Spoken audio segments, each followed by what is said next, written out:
ठीक है, so it has started, है ना? तो so this talk is about NGNX, ठीक है? So my question to the audience is like, what do you guys have understand like what NGNX is, what it does? जहाँ तक मुझे पता है सर्वर के आगे कुछ बैठता है वो होता है इंजीनियर्स लोड बैलेंसिंग वगैरह. Okay. Anyone else? Any answers? I think a typical web server. हाँ, it's basically a web server है ना. अब web server क्या होता है? So if you see this picture है ना, so there is a client. यहाँ पे सिर्फ web browser mentioned है, but it can be any client, right? Mobile, anything, है ना? Desktop, anything. So over the obviously mostly it's over the internet. It can be locally also. So the request comes, उस request को process करके whatever you send as a response है ना. So whoever does this is basically called a web server. ठीक है. Now the response can be for anything, HTML, JSON, जो भी है, different types of MIME types जो भी होते हैं, right? So that's the very simple definition of having a being a web server. So Nginx is nothing else. It's actually a web server only, है ना? And it is actually very high performance, pretty high. It also handles high concurrency and it uses very resources very low. जो भी है. तो थोड़ा background है. So what happened is this guy initially Apache web server use होता था, है ना? Most of the time. So this guy he faced actually a problem where he wanted at least 10,000 concurrent requests one machine should be able to handle. These days now even millions of concurrent requests are being handled by the machines. But the time like when it is like around 2000 के around में, ठीक है? So that time achieving 10,000 concurrent requests was a very big thing. So what this guy did, he wrote on his own this Nginx thing and he made it public. Okay, and because if you see the first few things, right, it is very high performant, high concurrent. So it achieved that 10,000 concurrent request thing, है ना? यहाँ पे link is there, CTK problem जैसे, है ना? So basically concurrent 10,000 requests from the machine. So he achieved that, and as it was very low in resource usage, you know, so it started to gain traction very fast.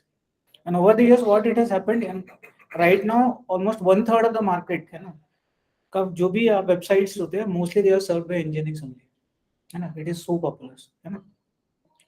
So if somebody actually wants to see actual difference between Apache and Nginx, है ना? So this link I mentioned, है ना? Do go through it once you understand everything, है ना?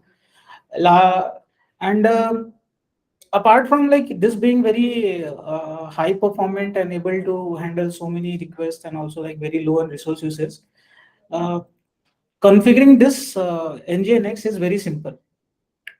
So Apache का configuration requires some sort of learning, है ना? Whereas Nginx का config it's because this guy realized like how the end user should you know, whatever problem he faced, so he made even configuration very easy.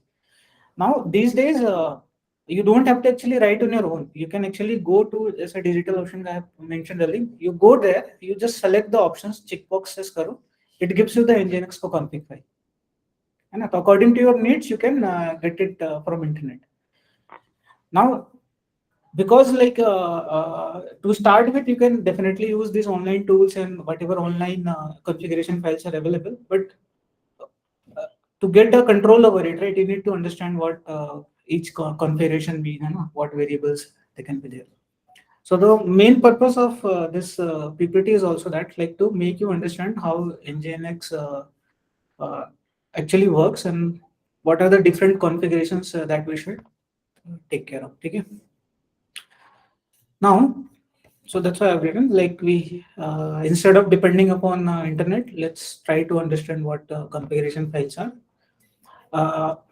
Essentially, Nginx is mostly used as a reverse proxy server. Okay. So we should be able to configure this in a reverse proxy server and also understand how we can actually create a load balancer using Nginx. Obviously, these days, any cloud service provider you take, whether it is Azure, whether it is AWS, Google Cloud, DigitalOcean, anything, they also provide you load balancing. Okay? But those are mostly at the, they are like application load balancers. So if you use them, there is no harm. It's just that you have to pay money for it. While if you build from scratch on your own, so you only have to pay for the instance which is running. Okay. So if you see any Nginx conf file, this is how it generally looks like. Okay. So user www some worker process auto and all. So I'll go for a few of the things I'll explain here, and then we'll proceed further. So for example, here user is there, right? So what it essentially means is through which user this file can be accessed. So here it is written www.data. So that means in whichever machine this Nginx process will run, right? This user will have access to this process. Config files and all. Next is worker processes, and here the value is mentioned at auto. So I'll come to worker processes. So let's say there is a machine which has, let's say, 2 CPU core. Now, if let's say this line is missing, worker processes auto is missing completely. So when you start Nginx process, there will be only one instance running, and it will only use 1 CPU core, despite my machine having 2 CPU core. Okay? So जैसे ही worker process auto कर दिया, है ना? So what it will do, it will figure out how many CPU cores that machine has, and it will by default instantiate those many worker processes. So what will be the benefit? दोनों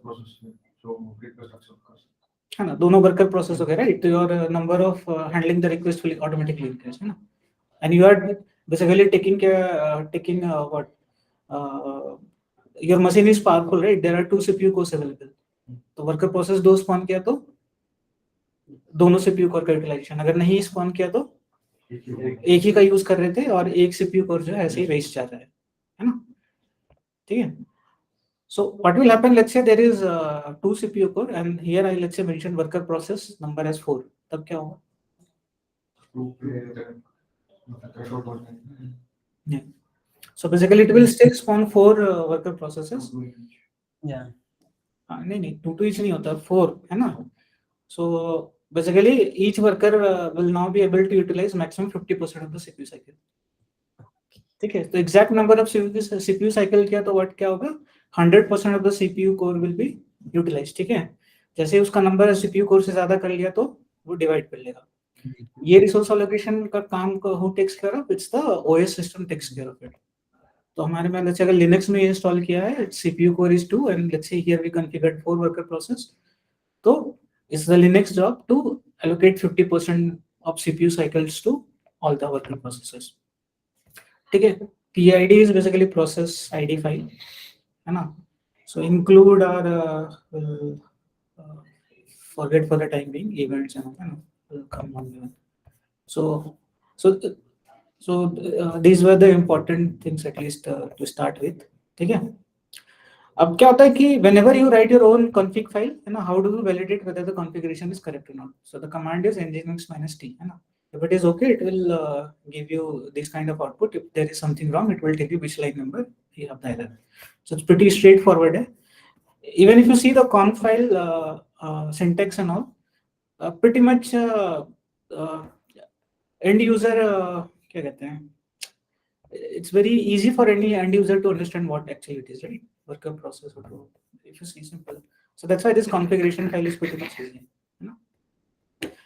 उसके बाद क्या होता है कि once you have let's say written any conf file, you have validated the configuration file whether it is correct or not. Next step is obviously you have to restart the process or not. So there are 2 ways to do it. So here this is written as systemctl restart nginx. What it means is like you are depending upon the Linux ka service. So you have installed nginx as a service in the Linux system and using it. By default web servers and all generally Linux पे ही host करते हैं, तो इसलिए here I have not mentioned about any Windows or something. These commands are mostly specific to Linux system. ठीक है? और next other way है like you send signals to the nginx. ठीक है? So like nginx -s, s is just to say the signal, what kind of signal you are saying. So reload, it will, if the process is running, it will stop it and it will read from the latest syntax configuration file and restart the process. Apart from that, other signals are stop, quit, reload and reopen. है ना? Pretty much understood it, right? Straightforward, nothing. Now coming back to configuration file, right? So हाँ sir reload और reopen में अंतर क्या था? अच्छा चलो ये तुम लोग को टास्क दिया थोड़ा, है ना? सो रीलोड तो स्ट्रेट फॉरवर्ड है ना, रीओपन का क्या होगा? हाँ। It will try to open the conf file, है ना? ओके, बट ठीक है, चलो ये देख लेना, है ना? Coming to this configuration thing, है ना? अभी इसमें क्या होता है, सो anything that you see in the nginx file, everything is called as directive. Technically everything is directive, है ना? Essentially there are two types of directives, simple directive and block directives, है ना? अब simple और block more or less understood है ना? क्या होगा simple का, क्या होगा meaning? हाँ, वन लाइनर, exactly, है ना? Very layman terms में वन लाइनर है, एक वेरिएबल वैल्यू. अब ब्लॉक क्या हो गया? मतलब मल्टीपल सिंपल डायरेक्टिव्स का एक ब्लॉक बना दिया, दोज आर ब्लॉक डायरेक्टिव. ठीक है, उसको सेपरेट करने के लिए क्या सिंपल यहाँ पे भी कर्ली ब्रेसेस यूज करते हैं, है ना? So few of the directives which are important like events, है ना? So events are directive, what they are used for, there are मतलब depending upon any events what the nginx server is supposed to do. अब ये इवेंट्स क्या हो सकते हैं? मोस्ट लाइकली ये सिस्टम जनरेटेड इवेंट्स हो सकते हैं. ठीक है, for example let's say syslog is a event, है ना? अगर इट्स अ ईमेल सर्वर है ना, तो ईमेल के इवेंट्स जनरेट होते हैं. अगर कभी लिनक्स पे if you guys have worked, तो लेट्स से अगर कभी cron जॉब करते हैं तो एक syslog इवेंट जनरेट करता है. तो इस इवेंट्स पे अगर कुछ करना है सिस्टम जनरेटेड इवेंट्स पे, if something we want to do, है ना, तो nginx listens for that events. ठीक है, another important directive is HTTP. अब pretty much straightforward, right? क्या मतलब है इसका कि any HTTP request if something comes, the way we define here, it will eventually take care of it, है ना? उसके बाद another is server. अब this server block always lies inside the HTTP block. Main purpose इसका क्या है कि HTTP request को अगर हमें प्रोसेस करना है ना, तो server then there needs to be some server, है ना? अगर रिक्वेस्ट को ठीक है, अगर नहीं प्रोसेस करना है, स्ट्रेट फॉरवर्ड अगर रिटर्न करना है, तो there is no necessity for a server. So an HTTP block can very easily lie without having any server block, but server block can not lie outside of HTTP. ठीक है, फिर main anything outside of all the context are called main. तो for example अगर हम ऊपर जाए तो हमारा मेन डायरेक्टर में क्या है? यूजर हो गया, वर्कर प्रोसेस हो गया, PID, दिस इंक्लूड्स, है ना, राइट? बाकी इवेंट्स क्या हो गया? Block directive, HTTP block directive, है ना? This is again a directive, simple directive, है ना? वैसे ही है. ठीक है, ओके, यहाँ तक एनी कोई डाउट है? बाकी कंप्लीट लिस्ट का यहाँ पे दिया हुआ है.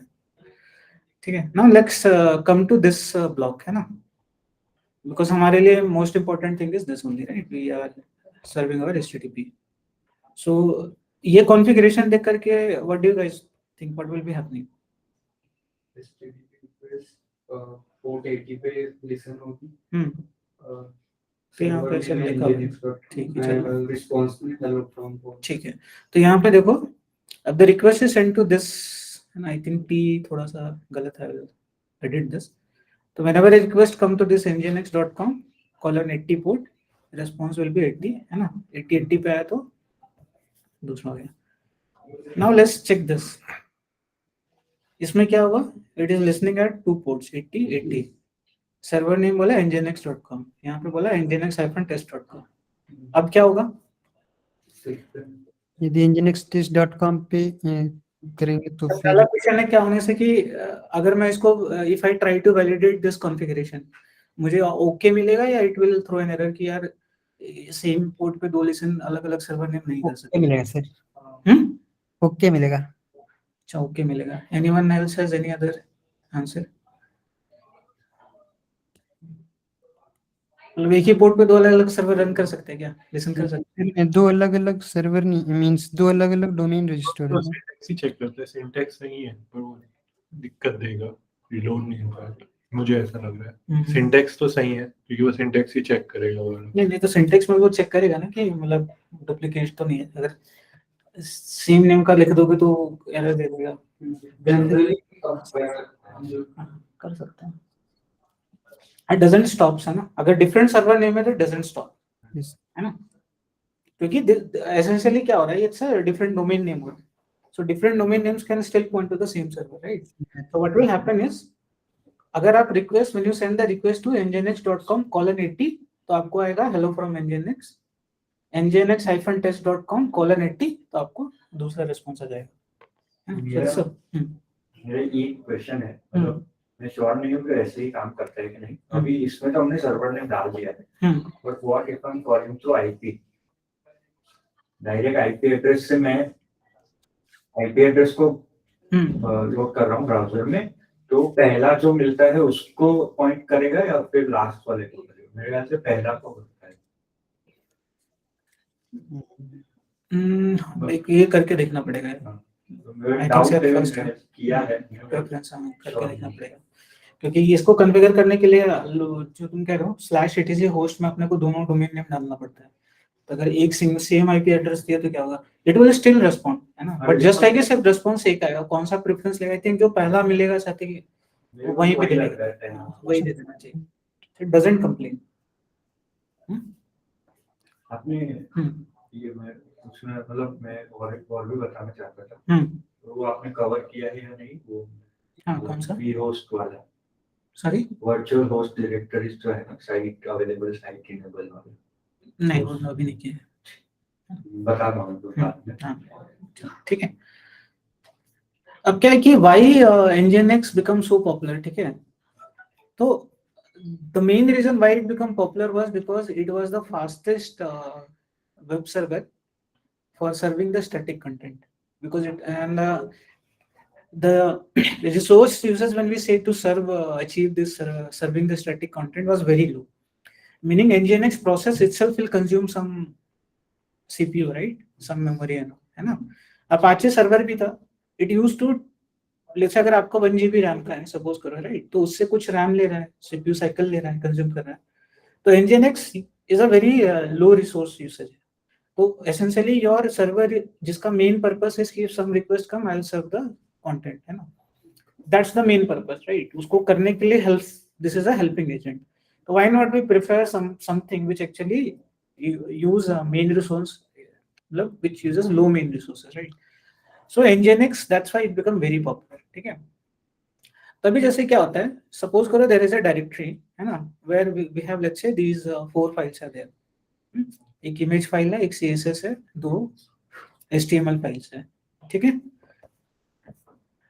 अभी क्या हुआ, we go ahead and change the configuration something like this, 80 port पे लिसन कर रहे हैं nginx कॉम पे, और हियर वी हैव, सो यहाँ पे हमने क्या किया था, रिटर्न लिखा था, तो whenever something came here, this with status code as 200, we used to return this string as the response. यहाँ पे क्या है, we simply say root. What do you think what will be happening here? अगर मैं if somebody hits, है ना, http nginx.com:80 क्या होगा? वहाँ पर जो भी इंडेक्स फाइल होगी वो रिटर्न होगी, है ना, so nginx is intelligent enough, है ना, if something index.html अगर लाई करता है इस root डायरेक्टरी में, तो that page will be served, otherwise 404 error देगा, ठीक है। अब यहाँ पे हमें ये हो गया आपका रूट पाथ पे। अब about.html हमें अगर देखना है page, so how will we see? :80 के बाद /about.html कर देंगे, right, so again intelligent enough to get the path, है ना, हमने यहाँ पे कहीं भी डिफाइन नहीं किया है, ठीक है। तो अभिषेक जो वेब फ्लो वाला you are doing, right, Abhishek Kumar, है ना, तो index.html छोड़ करके बाकी आपने कुछ भी आपने दिया, राइट, हाँ, any number of HTMLs, nothing is changing, if you keep on simply dropping there, है ना, and anybody is simply API call में वो जो भी चाहिए तो अपना आप हो गया ना, nothing needs to be restarted, सिर्फ हाँ। वहाँ पे ड्रॉप करो। Yes. तो सर्विंग फास्ट हो जाएगा।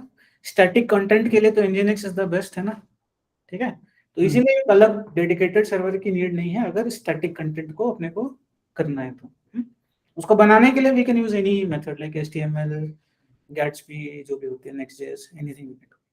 ये हम कॉन्फ़िगर भी कर सकते हैं ना, मतलब लेट्स से index.html के अलावा भी मेरे को कोई सपोर्ट करना है by default, that also we can configure. हाँ, वो बात में बताना पड़ेगा। तो यहाँ पे मैं रूट बता रहा हूँ तो आई कैन ऑलवेज डिफाइन की। हाँ नहीं, मतलब इन जनरल बोल रहा हूँ। हाँ, इन जनरल रूट का कॉन्फ़िगरेशन करना है कि index.html को सपोर्ट कर ही रहा है, बट मेरे को कोई और डालना है, मतलब बाय डिफॉल्ट मैं चेंज करना चाहता हूँ index.html को, लेट्स से मैं i.html करना चाहता हाँ, हूँ, तो that will look configure, for yes, yes, that yes, yes. Multiple options we can pass, उसमें से उसको जो मिलेगा उसको वो as a main file consider. ठीक है। नेक्स्ट अब आ जाते हैं, सॉरी, अब यहाँ पे देखो हमने क्या हुआ, HTML की बात होगी, राइट। नाउ सपोज करो पाथ में मैंने क्या nginx.com:80/minimint.css, क्या होगा, क्या सपोज करो index.html में it is referring to this CSS file, ठीक है। Similarly वैसे ही, हाँ, सिमिलरली वैसे ही स्टैटिक कंटेंट जैसा ये चला जाएगा है ना, लेकिन CSS इफेक्ट टेक प्लेस करेगा क्या।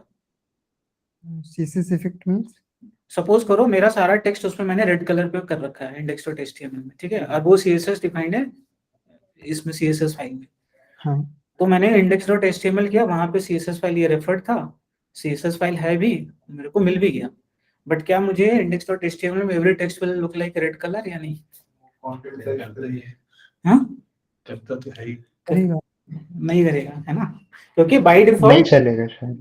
Everything is suppose to be text.html, तो CSS को भी रिटर्न कर रहा है ना, तो it is saying your setting your content type was text/ I think क्या है ये HTML है ना। तो आपको क्या करना होगा, टाइप्स करके एक अनदर है ना डायरेक्टिव डिफाइन करनी होगी, वेयर यू हैव टू से, है ना।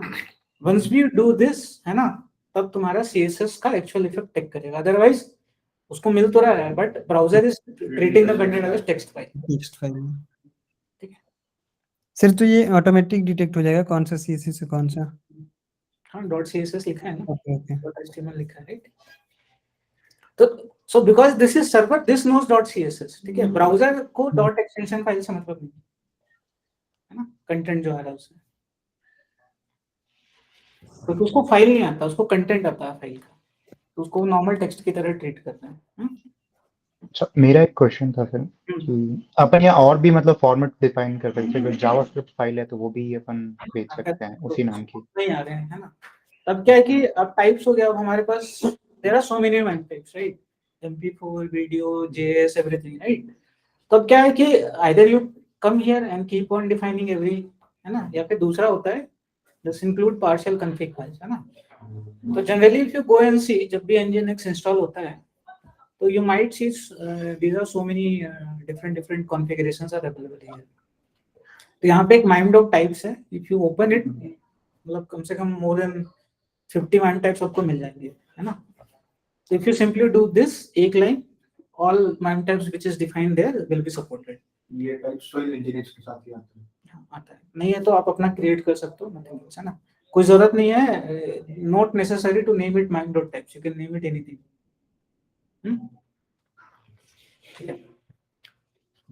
मूविंग टू नेक्स्ट, है ना। सो दिस वाज टिल क्या हो गया, डायनेमिक वाला पार्ट क्लियर, सॉरी स्टैटिक वाला क्लियर हो गया, राइट। तो स्टैटिक कोई भी वेबसाइट आपको करना है जिसमें लेट्स से अगर आपको अपना रेज्यूमे बनाना है अच्छा सा HTML में, है ना, और आप चाहते हो कि you want to host it in your own server, simple nginx install करो, HTML बनाओ, CSS डालो, है ना, this much configuration and you are done, ठीक है। इससे फास्टेस्ट कोई भी अवेलेबल नहीं है, इतने में काम हो जाएगा, ठीक। नेक्स्ट कम्स क्या होता है, डायनेमिक राउटिंग, ठीक है। डायनेमिक राउटिंग क्या हो गया कि जैसे for example see this example, है ना, इसमें what else is happening here? Slash फू करके एक है वो करके कुछ भी आएगा तो उसको कॉलन 80 स्लैश फू करके आएगा तो स्लैश फू में क्या करना है वो अपने को पता हेलो फू करके रिस्पॉन्स करेगा, राइट? तो we can keep on defining different locations directive and accordingly है ना we can. So now I can have some location where I can serve some जैसे return, right? यहाँ पे I can do root है ना slash जो भी part था स्टैटिक का, तो स्टैटिक कंटेंट चला गया. अनदर लोकेशन कुड बी जहां से मैं डायरेक्टली यहीं से रिस्पॉन्ड कर लिया. अनदर लोकेशन कुड बी कि कुछ बैकएंड सर्वर को कुछ एक और सर्वर है which does my processing, we can configure. ठीक है. So this dynamic routing is being taken care by this location directives, है ना? ठीक है. अब इसमें क्या होता है, जैसे if you see this is फू, है ना? अब मान लो I say nginx.com:80/foo- let's say Manish. मेरे को क्या रिस्पॉन्स आएगा? Will I get hello foo or will I get 404? 404. Okay. So with this syntax नहीं, है ना? Partial matching होता है. If you want exact match हो तो equal to देना पड़ता है. अच्छा, ठीक है. ओके. उसके बाद क्या होता है, अब ये लोकेशन है ना मैचिंग, राइट? तो obviously flexibility is needed, right? You can not have keep on writing new locations, है ना? Those many number of APIs, right? So it also supports regex matching pattern. तो फॉर एग्जांपल इफ तो थोड़ा सा if you closely look, यहाँ पे equal to था for exact, है ना? फॉर regex के लिए you have to give this tilde sign. ठीक है.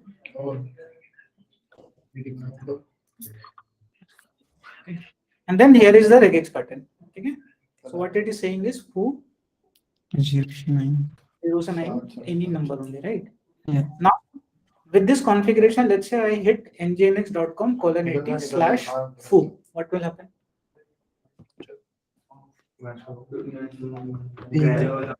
इसमें 404 आ जाएगा. 404 आ जाएगा ना, क्योंकि we are saying कि foo के बाद एक नंबर आना है. एक नंबर होना चाहिए. ठीक है.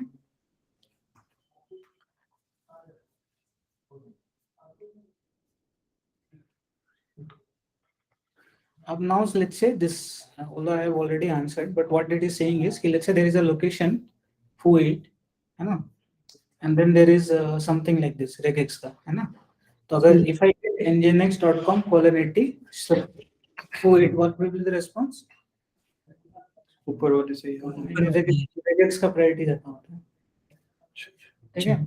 Even though prefix उसको पहले मिल गया, but because there was a regex का पैटर्न था, तो ये चला जाता है. सर ये डैश के बाद स्टार क्यों लगाया हुआ इसमें? और ये टिल्ड लिखा है टिल्डे regex के लिए पैटर्न बता. और फिर स्टार स्टार. आगे कुछ भी डाल दो एक्सेप्ट कर लेगा. मतलब अच्छा, 102 डाल देंगे तो भी वो एक्सेप्ट करेगा, not just one digit number. तो वो तो अपन को फिर 09 के बाद स्टार्ट उधर होता है. यहाँ का कुछ होगा. आई हैव टू सी यहाँ पे स्ट्रिक्स का क्यों, मुझे भी याद नहीं.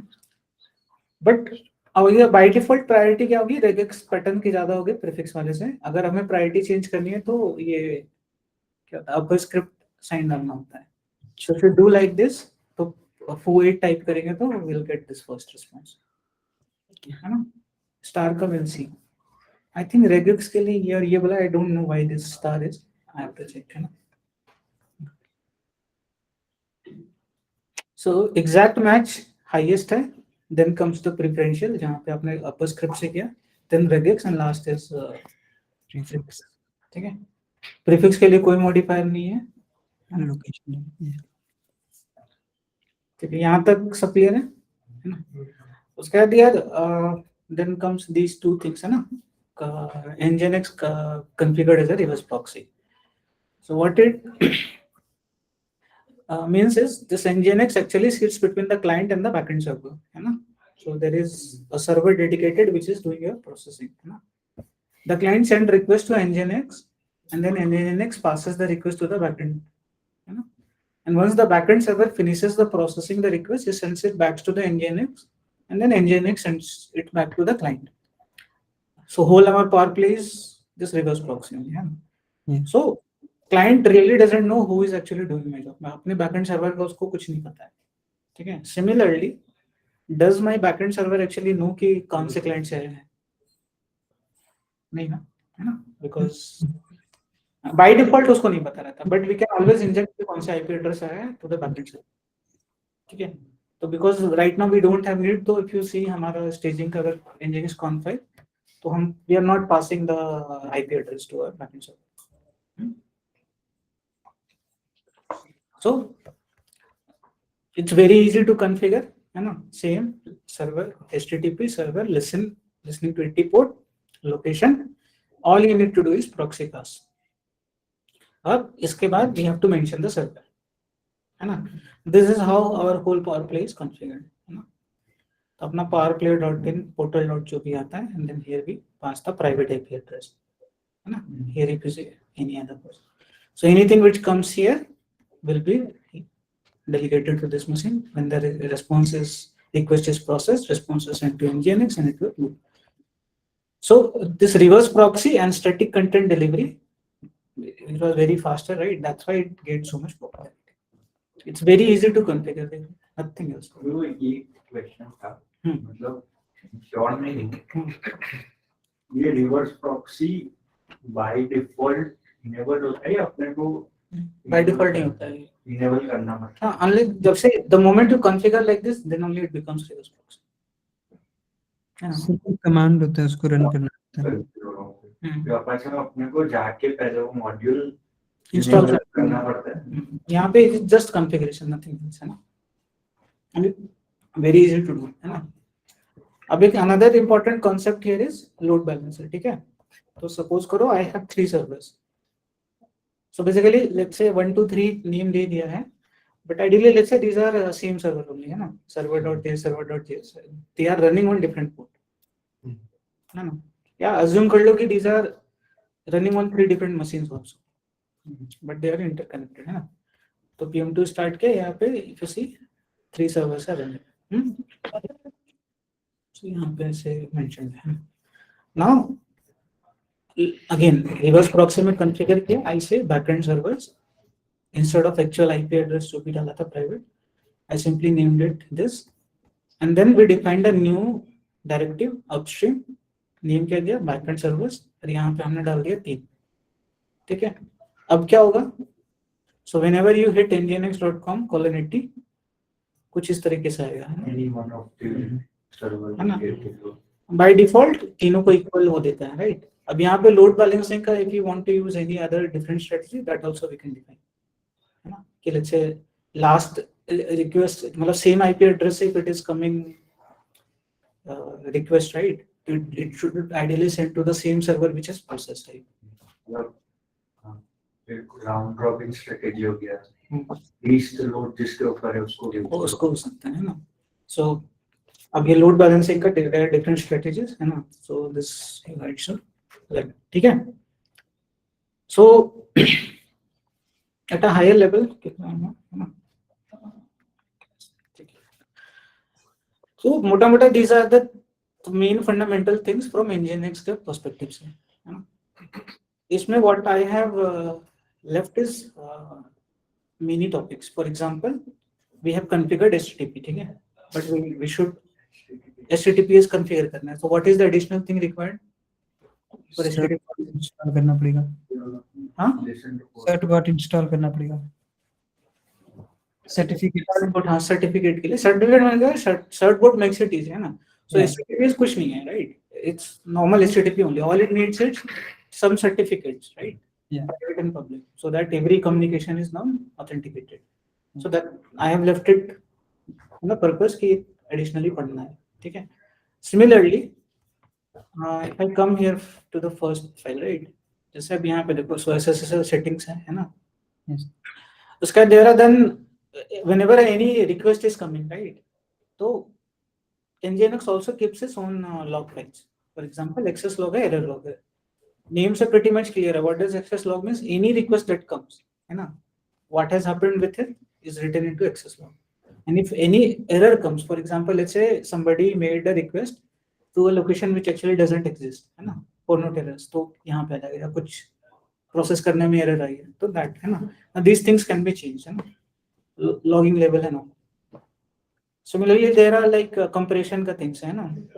Now you don't have to actually compress the response data from the server. You can actually very well rely on Nginx to compress the data. What it means is हमारा जो Node.js का backend server है, उसमें हम response JSON में भेज दिया, and we configured Nginx to say कि zip कर दो, ठीक है. तो जब वो client को response भेजेगा, तो JSON फाइल को zip करके भेजेगा. So we can very well rely on this Nginx. Yes. So similarly, there are other things, है ना, which I have left it. Like for example, अब यहाँ पे reverse proxy server था, तो there are so many settings are there, right? So the only reason why I have left all these is कि you guys now go and read, play around, है ना, because till this much whatever you do, है ना, more or less you guys will be able to serve static content, है ना, server host कर सकते हैं, है ना, reverse proxy किया तो एक running server पे processing कर सकते हैं, है ना, load balancing का तक कर सकते हैं. After that, it's everything is just playing around, right? Compression का देखना है, same अपने local machine पे play around, है ना, ठीक है. SSL parameters कैसे configure करते हैं, HTTPS कैसे configure करते हैं, just play around.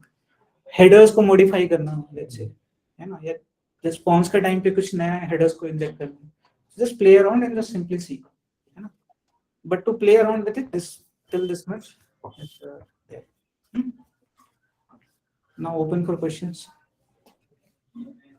एक और चीज ऐड कर देता हूँ, इसमें आपने ना आगे vhost config करके भी देखा होगा मेरी फाइल में. तो अभी दूसरा तरीका भी है. अभी क्या होगा, लेट्स से आपको 3 एप्लीकेशन चलानी है सेम Nginx पे, तो आप क्या करोगे, आपके पास 3 ब्लॉक्स होंगे सर्वर के, डिफरेंट मे बी एक में रिवर्स प्रॉक्सी हो, एक में स्टैटिक साइट हो, दूसरे में दूसरा रिवर्स प्रॉक्सी हो, है ना. तो आप सब कुछ एक ही फाइल में रखोगे. Now there is a way कि हम हर एक उसको as a separate configuration file में भी रख के चला सकते हैं ना. तो when you see in the top the virtual host में जो कॉन्फ़िगरेशन डाला वो इंक्लूड etc nginx conf.d के अंदर जो भी कॉन्फ़िगरेशन फाइल होगा वो इंक्लूड हो जाएगा, और वो कॉन्फ़िगरेशन फाइल में आपको बस नॉर्मली जैसा http सर्वर यहाँ पे लिख रहे हो वो सेम चीज वहां पे लिखना है. तो उसको भी ले लेगा. आप यहाँ पे भी लिख सकते हो ये फाइल में भी, मेन फाइल में, बट यहाँ पे साइट इनेबल डायरेक्टरी दिखता है, वैसे ही साइट अवेलेबल डायरेक्टरी होता है. जनरली साइट अवेलेबल डायरेक्टरी में डिफरेंट कॉन्फ फाइल रखते हैं ताकि मैं आइडेंटिफाई कर सकूं. फॉर एग्जांपल nginx.com.conf एक फाइल बना लिया, nginx-test.com एक दूसरा फाइल बना लिया .com, तो वो मेरा सेपरेट हो गया. And let's say anybody wants to change, मतलब it will be just structured approach, easily हो जाता है, और उसका सीम लिंक बन के साइट इनेबल में अवेलेबल हो जाता है. अब ये आप एक बार पढ़ोगे तो भी आपको. फॉर एग्जांपल ये वाली बात कर रहे थे, राइट, जिस क्वेश्चन मैंने आस्क्ड, राइट, कि 80 पे है, ऐसा किया है ना. सो ये what he is saying is कि when this kind of scenarios come ना, तो इसको अगर 2 में सेपरेट कर लेते वर्चुअल होस्ट वाला तो इजी है, राइट. चाहे तो सेम में भी कर सकते हैं, बट ये होल सर्वर ब्लॉक को 2 अलग-अलग में रख के कर देते तो इजी, अच्छा रहता है, राइट. कि nginx test is referring to something else, है ना, nginx.com is doing something else. क्योंकि आप जब करोगे ना तो these are the very basic options. ये एडवांस लेवल पे जो हम जाते हैं तो ये ब्लॉक बड़ा बन जाता है.